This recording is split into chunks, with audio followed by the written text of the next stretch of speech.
Di VT kemarin, gue bahas bagaimana caranya gue pelan-pelan sembuh tanpa bantuan psikolog. Karena jujur, gue nggak punya budget waktu itu buat terapi. Dan hari ini, gue mau bahas buku-buku yang gue baca buat ngerti apa yang sebenarnya terjadi sama diri gue secara pelan-pelan. Disclaimer dulu, gue bukan psikolog, gue bukan ahli. Gue cuma sharing apa yang bantu gue bertahan dan pulih sedikit demi sedikit. Gue nggak punya jalan pintas waktu itu, tapi ada 4 buku psikologi dan spiritual yang bisa ngebantu gue untuk berubah dari dalam. Yang pertama, Waking the Tiger. Buku ini ngejelasin kalau trauma itu bukan terjadi hanya pada pikiran dan otak kita aja, tapi juga nyangkut di tubuh. Cocok buat lo yang sering freeze, tegang, panik, dan ngerasa gue luka, tapi gue bahkan gak punya kata untuk ngejelasinnya.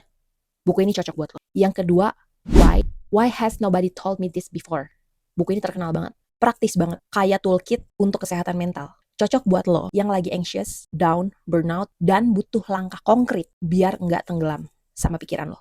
Yang ketiga adalah The Power of Now. Ini buku spiritual. Ini intinya banyak penderitaan yang datang ke dalam hidup kita karena kita terjebak pada pikiran yang negatif, yang bertahan pada masa lalu dan masa depan yang penuh dengan ketakutan. Cocok buat lo yang overthinking dan cuma pengen satu ketenangan. Dan yang keempat, The Artist Way. Buku ini bukan cuma untuk orang-orang kreatif. Ini buat lo yang ngerasa sedang kehilangan diri, yang mati rasa, dan juga lagi stuck. Buku ini bantu lo pelan-pelan untuk balik jadi diri lo lagi, malah lebih baik. Dia akan nuntun lo untuk journaling dan self-connection. Gue gak sembuh dalam semalam, butuh waktu.